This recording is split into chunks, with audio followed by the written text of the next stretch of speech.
ত্রিপুরাতে রেল এসেছে।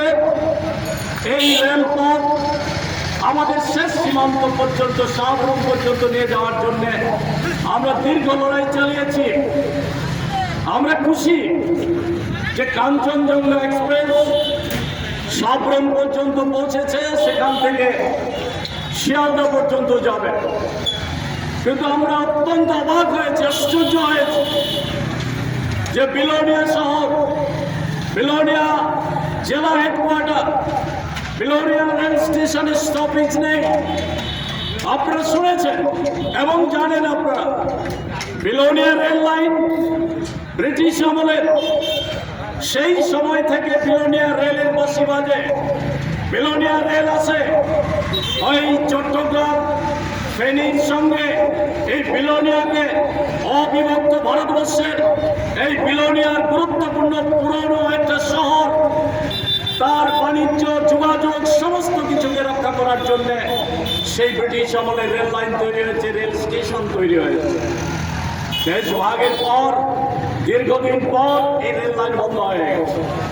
ভারত সরকার, বাংলাদেশ সরকার এরই মধ্যে তারা সিদ্ধান্ত নিয়েছেন এই ধরনের পুরনো রেল যোগাযোগগুলি আবার সম্প্রসারিত করা হবে। তার কিছু কাজ শুরু হয়েছে, যেমন আখাউড়া দিয়ে এই রেল লাইন অনেক আগেই চালু হওয়ার কথা বাংলাদেশের সঙ্গে, কিন্তু বর্তমান সরকারের উদাসীনতার জন্য এই সংযোগ এখনো হয়নি।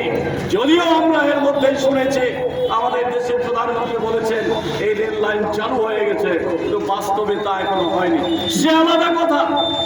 কিন্তু এখানে যে দীর্ঘ পুরনো রেল স্টেশন ছিল, আজকে যখন স্বাধীন দেশের এই রেল এত লড়াই করে আমরা শাহপুর পর্যন্ত নিয়ে আসতে পারলাম, সেই রেল বিলোনিয়াতে স্টপেজ হবে না।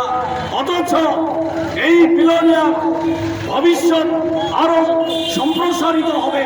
ত্রিপুরার সঙ্গে গোটা ভারতবর্ষের সঙ্গে বাণিজ্যিক সম্পর্ক আরো সম্প্রসারিত হবে।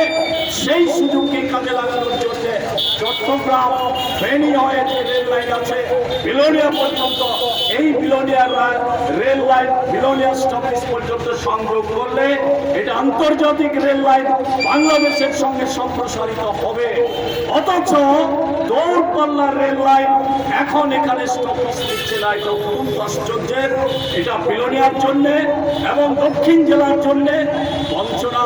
ভবিষ্যৎ যে উন্নতি, ব্যবসা বাণিজ্য সম্প্রসারণ করার যে সুযোগ, সমস্ত সুযোগ থেকে বঞ্চিত করা হবে। এই